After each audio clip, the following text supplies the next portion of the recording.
بسم اللہ الرحمن الرحیم. ناظرین السلام علیکم. میں ہوں آپ کا میزبان صابر شاکر اور میں ہوں عمران ریاض. اور دوسرا حصہ اب ہم ڈسکس کرنے جا رہے ہیں جس میں ہم پہلے بات کر رہے تھے. دو پہلوؤں پہ ہم نے بات کی تھی. ہم نے معیشت پہ بات کی تھی اور خارجہ اور پالیسی خارجہ پالیسی پہ کی تھی. اب ہم لے آتے ہیں معاملے کو گورننس پہ. گورننس پہ کہ ہمیں جب رجیم چینج آپریشن ہو رہا تھا پاکستان کے میڈیا کو بار بار قائل کرنے کے لیے، اور جو ٹاؤٹس اس وقت بہت زیادہ متحرک تھے، ہمارے بہت سارے صحافی آج کل بڑے انقلابی بنے ہوئے ہیں، انقلابی وہ بھی اس وقت رجیم چینج آپریشن کے خلاف تھے. سر رجیم چینج آپریشن کے حق میں تھے. حق اس میں کے لیے رستہ بنا رہے تھے، اس کے لیے کالم لکھ رہے تھے، خفیہ ملاقاتیں کرتے ملاقاتیں تھے، بھی کر کالم رہے لکھتے تھے، تھے، بے سب شمار کچھ لوگ کر کر رہے رہے تھے. تھے. رجیم چینج آپریشن میں ایک بڑا ریزن بتایا گیا کہ گورننس نہیں آتی عمران خان جی کو، اور عثمان بزدار اس کے لیے ایک سب سے بڑے پروجیکٹ کے طور پہ پورٹری کیا گیا کہ جناب یہ بندہ کیوں ہے، عمران خان کو گورننس نہیں آتی، گورننس کے ایشوز ہیں، ہمیں نون لیگ کو لانا پڑے گا، وہ تجربہ کار ہے. جی صابر بھائی.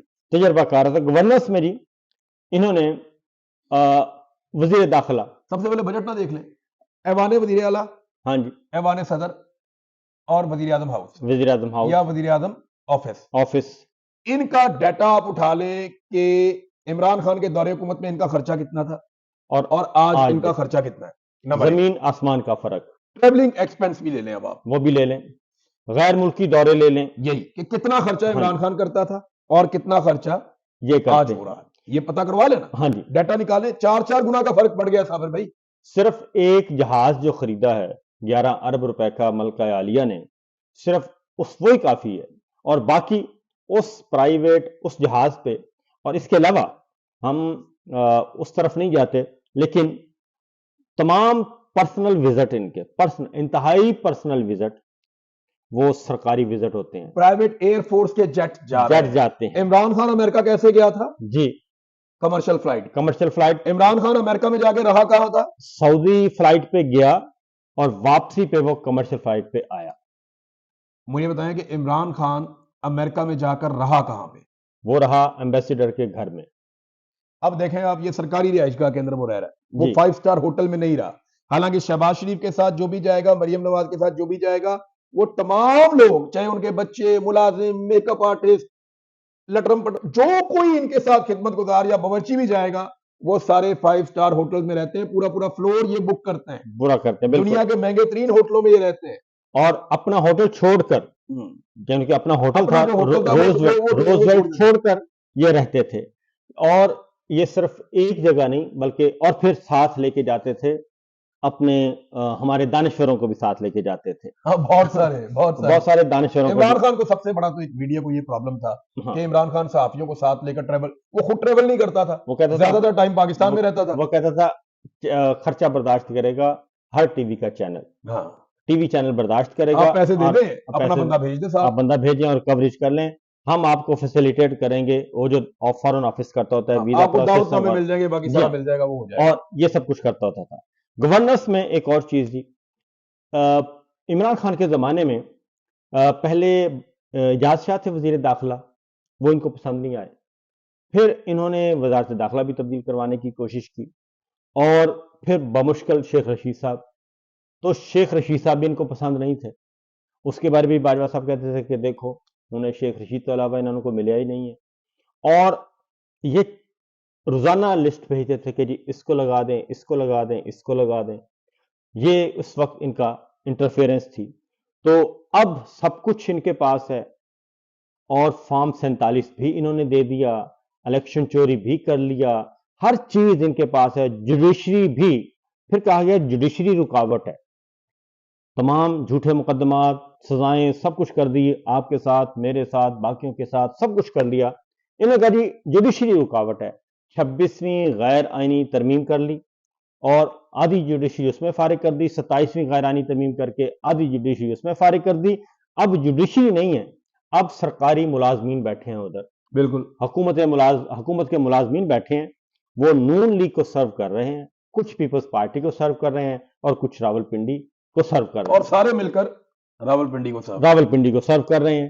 اور جوڈیشری کی وجہ سے انٹرنیشنل یہ جو آپ کو چارج شیٹ آتی ہے ایمنسٹی کی طرف سے، سب کی طرف سے، اس میں یہ بنیادی نقطہ ہے کہ آپ نے جوڈیشری کو فوجی بند کر عدالتوں سے انہوں نے سزائیں دلوائی. فوجی عدالت پہلی دفعہ ہوا کہ فوجی عدالتوں سے سیولین کو سزائیں، اور ان کو نہ ان کو دی جا رہی ہے اپیل، ان کو رائٹ آف اپیل دیا جا رہا ہے، نہ ان کو رائٹ آف بیل دیا جا رہا ہے، نہ ان کو رائٹ آف میٹنگ دیا جا رہا ہے. اچھا، بیڈ گورننس میں عثمان بزدار کی مثال دیتے ہیں. میں نے اس کے خلاف بہت ساری سٹوریز بھی کی. ہاں جی، عثمان بزدار کے 90% منصوبوں پہ انہوں نے تختیاں لگائی.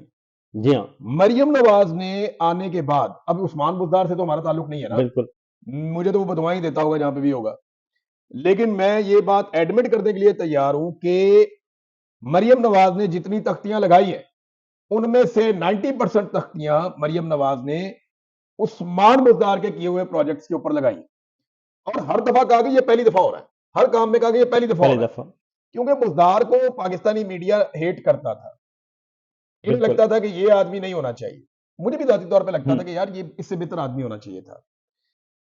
لیکن جو لاہور کے اندر underwater underground tanks بنائے بہت بڑے بڑے بارشوں کی صورت میں لاہور کو بچانے کے لیے، وہ عثمان بزدار نے بنائے تھے.